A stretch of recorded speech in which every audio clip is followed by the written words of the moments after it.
नमस्कार, भाषा psycho academy में आपका स्वागत है। आज हम जैव विविधता का ये टॉपिक आपके लिए लेकर आए हैं, तो देर ना करते हुए शुरू करते हैं अपने फर्स्ट क्वेश्चन से। इसमें अति महत्वपूर्ण प्रश्नों को हम लेकर आपके सामने आते हैं, इसलिए पूरे वीडियो के साथ आप जुड़े रहिएगा क्योंकि इसी में से ही क्वेश्चन बनकर आने वाला है। चलिए शुरू करते हैं फर्स्ट क्वेश्चन से। जैव विविधता को परिभाषित किया जाता है किसी पर्यावरण में विभिन्न प्रजातियों की श्रेणी से। ओके, अब हर पर्यावरण में कई प्रकार की प्रजातियां होती हैं, उनके आधार पर इसको डिक्लेयर किया जाता है। नोट में देखते हैं, पर्यावरण में जातियां कई समुदायों में संगठित रहती हैं एवं यह समुदाय एक पारतंत्र में पाए जाते हैं। इसके आधार पर जैव विविधता का जो होता है मापन किया जाता है। जैव विविधता को अल्फा, बीटा और गामा नामक श्रेणियों में विभाजित किया गया है, जिसमें अल्फा सबसे छोटी सिंगल, बीटा उसमें कई समुदायों का उसमें समावेश देखने को मिल रहा होगा आपको, और गामा जो होता है सब मिला करके पूरा जो जैवमंडल जो वहां का पर्यावरण पारिस्थितिकी क्षेत्र रहेगा, सारे समुदायों को मिला करके ये बनता है। तो गामा एक विस्तृत क्षेत्र का इसमें विवरण होता है। तो यह विभाजन वर्ष 1969 में व्हिटकर महोदय ने किया था। ओके, अब देखिए इस एक क्वेश्चन में आपके सामने 3 क्वेश्चन बनकर आ जा रहे हैं। एक तो आप देख ही रहे हैं, किसी पर्यावरण में विभिन्न प्रजातियों की श्रेणी के रूप में से परिभाषित किया गया है। ओके, फर्स्ट क्वेश्चन है। दूसरे में जैव विविधता का जो मापन किया जाता है इस आधार पर इसको कितने भागों में विभाजित किया गया? 3 भागों में, अल्फा, बीटा और गामा श्रेणी में से विभाजित किया गया है। Second question. और थर्ड क्वेश्चन है, इसकी विभाजन, ये जो विभाजन है ये किसने किया था? व्हिटकर महोदय ने किया था। कब किया था? 1969 में किया था। ये भी पॉइंट याद रखिए। देखिए 4 क्वेश्चन बनकर आपके सामने आ गए। नेक्स्ट, जैव विविधता मापने के लिए गणितीय सूचकांकों में कौन सा एक स्थानीय स्तर पर किसी समुदाय आवासीय क्षेत्र में माध्य प्रजाति विविधता को दर्शाता है? तो वो होता है अल्फा सूचकांक। नोट में देखते हैं, यह अवधारणा आर.एच. व्हिटकर द्वारा ही प्रस्तुत की गई थी, जैसा कि आपने अभी पढ़ा है। बीटा सूचकांक स्थानीय एवं क्षेत्रीय विविधता का अनुपात होता है। पॉइंट याद रखिएगा, ये दूसरा क्वेश्चन बनकर आपके सामने आ रहा है कि जो बीटा सूचकांक होता है किसके अनुपात होता है? ये स्थानीय और क्षेत्रीय विविधता का अनुपात होता है। जबकि जो गामा सूचकांक होता है किसी भूदृश्य की संपूर्ण विविधता को दर्शाता है, जैसा कि मैंने पहले ही आपको बता दिया था। ये भी पॉइंट यहां पर आप याद रखिएगा, ये थर्ड क्वेश्चन बन रहा है यहां पे। ओके, और वहीं जो अल्फा था एक स्थानीय स्तर पर किसी समुदाय आवासीय क्षेत्र में जो माध्य प्रजाति विविधता होती है, मतलब एक समुदाय विशेष के आधार पर इसको डिक्लेयर किया गया होता है। तो ये था सेकंड क्वेश्चन, जिसमें कई क्वेश्चन बनकर आपके सामने उपस्थित हैं।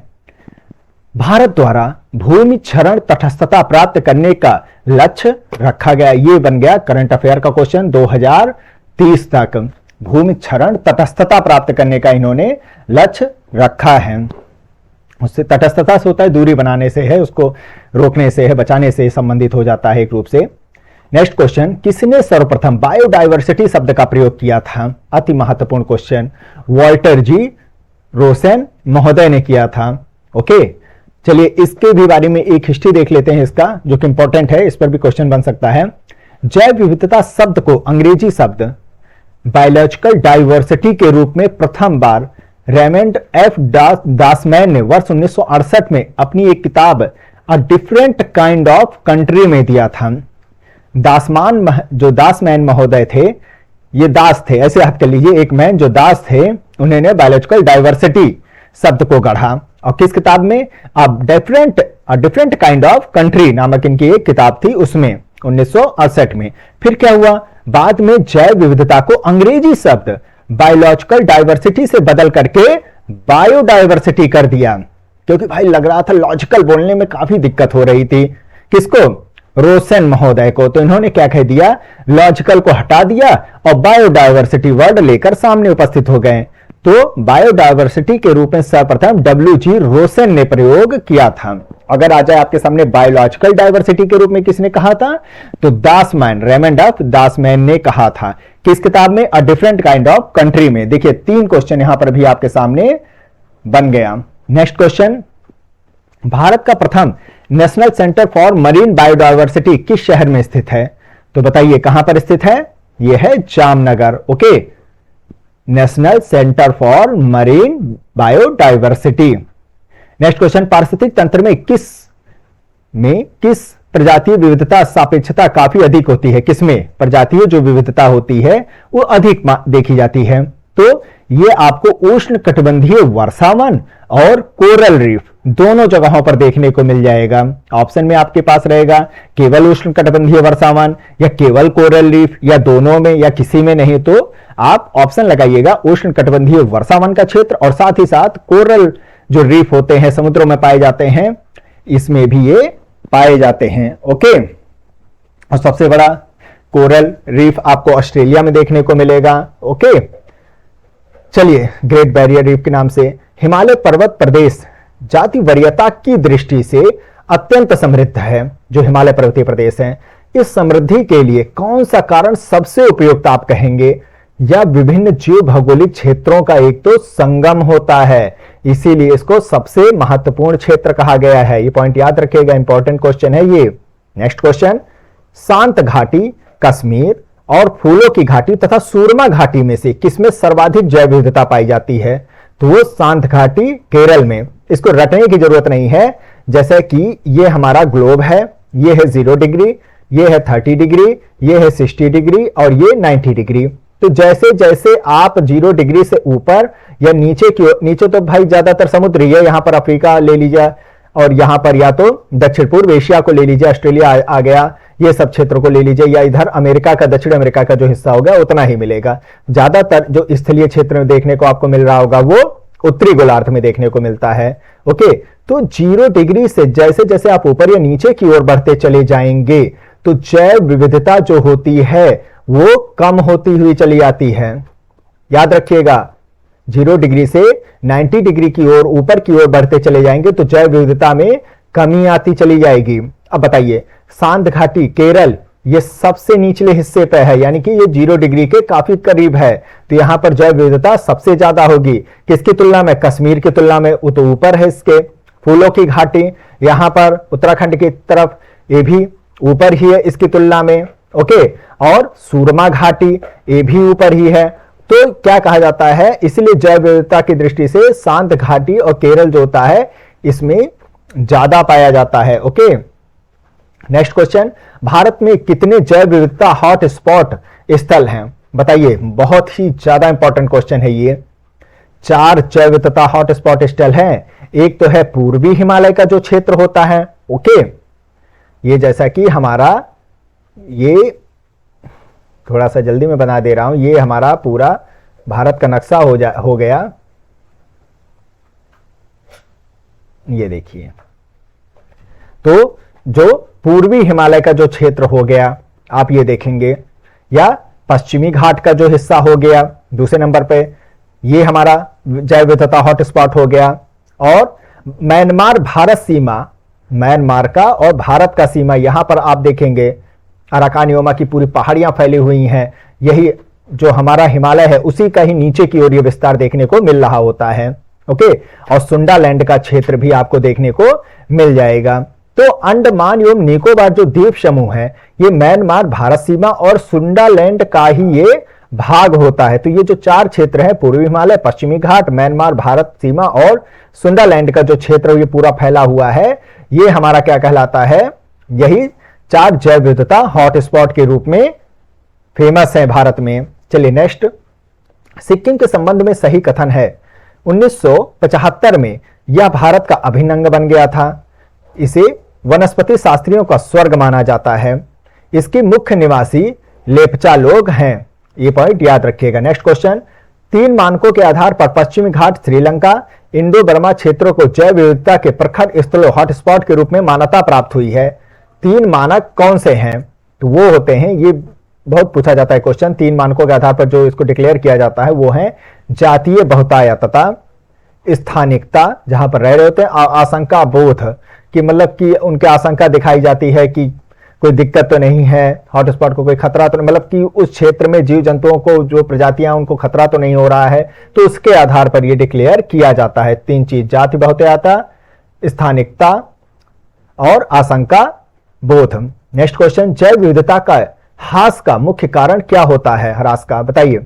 प्राकृतिक आवासीय विनाश होता है। अगर किसी के रहने का स्थान ही नाश कर दिया जाए तो बताइए कैसे वो जीवित रह पाएगा, है ना?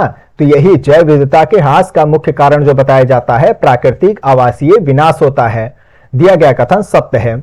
उष्णकटिबंधीय देशों में तितलियों की प्रजातियां सर्वाधिक संख्या में पाई जाती हैं। तितलियां कम तापमान में नहीं रह सकती हैं। 2 पॉइंट आप याद रखिएगा। चलिए इसके नोट पर हम ध्यान दे देते हैं। तितलियां अनियत तापी प्राणी होती हैं।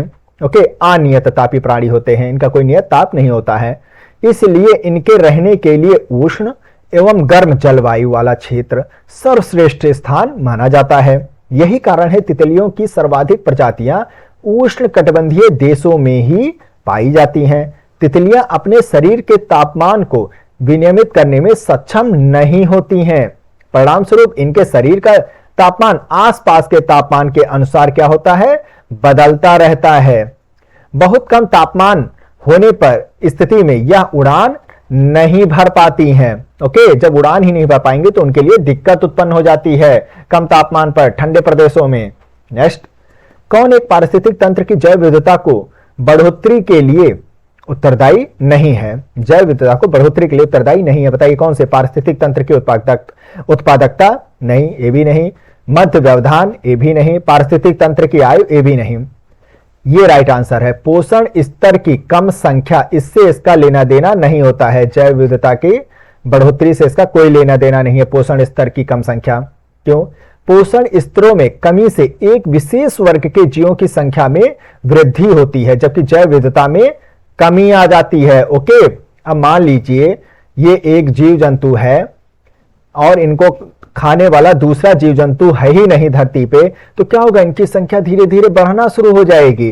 तो क्या होगा? जैव विविधता में कमी आना शुरू हो जाएगी, विविधता नहीं देखने को मिलेगी, एक ही जीव जंतु देखने को मिलेगा हर जगह। तो ये चीज देखने को मिलता है, तो इसमें जैव विविधता में कमी आ जाती है। नेक्स्ट क्वेश्चन, दिए गए विकल्पों में से कौन सी जैव विविधता के संरक्षण के लिए महत्वपूर्ण रणनीति है? जैव मंडल रिजर्व, याद रखिएगा यही इसका राइट आंसर है। जैव विविधता के संरक्षण के लिए महत्वपूर्ण रणनीति जो होता है जैव मंडल रिजर्व होता है।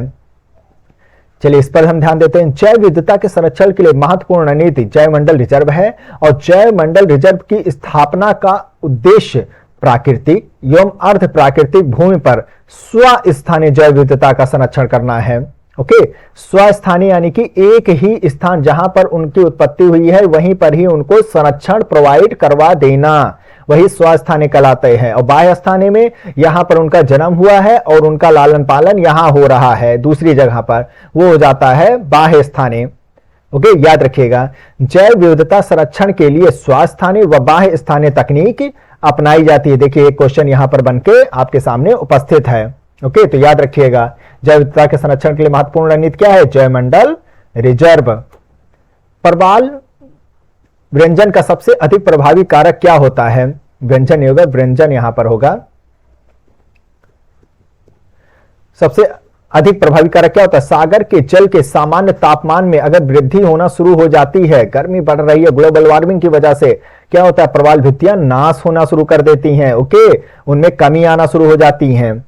नोट में देखते हैं, भारत में प्रवाल भित्ति वाले 4 प्रमुख क्षेत्र कौन से हैं? ये अक्सर पूछ लिया जाता है। एक तो अंडमान निकोबार द्वीप समूह है, दूसरा है कच्छ की खाड़ी, आपको गुजरात की तरफ मिलेगा, मन्नार की खाड़ी तमिलनाडु की तरफ देखने को मिलेगा, और लक्षद्वीप। ओके, तो ये 4 मुख्य प्रवाल भित्ति वाले क्षेत्र हैं। नेक्स्ट क्वेश्चन, जैव विविधता निम्नलिखित माध्यमों द्वारा मानव अस्तित्व का आधार बनी हुई है। किसके? मतलब सभी है इसका राइट आंसर, कि इन्हीं के द्वारा इनका आधार बना हुआ है।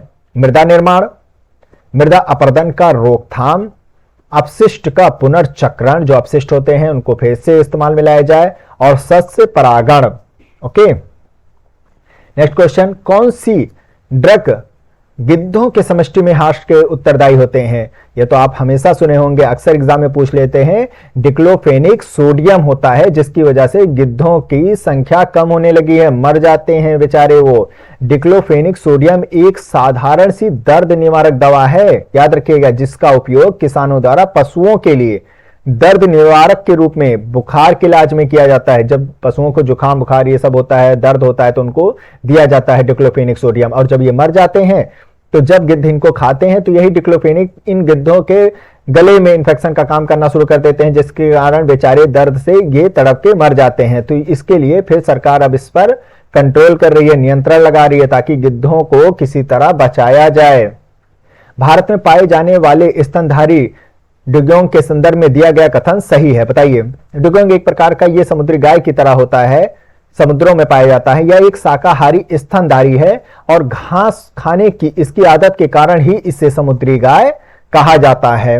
ओके, ड्यूगोंग को वन्य जीव संरक्षण अधिनियम 1972 की अनुसूची वन के अधीन विधिक संरक्षण इनको दिया गया है। जो अनुसूची वन में इनको कुछ खास संरक्षण की बात की गई होती है, तो इसके तहत इनको एक विधिक संरक्षण प्रदान किया गया है। तो ये था आज का मोस्ट इंपॉर्टेंट प्रश्नों का संग्रह। जिन्होंने सब्सक्राइब नहीं किया प्लीज कर लीजिए, बहुत ही इंपॉर्टेंट क्वेश्चन हम आपके सामने लेकर आते रहेंगे इसी तरह। तो पूरे वीडियो के साथ आप जुड़े रहिएगा। जय हिंद, जय भारत।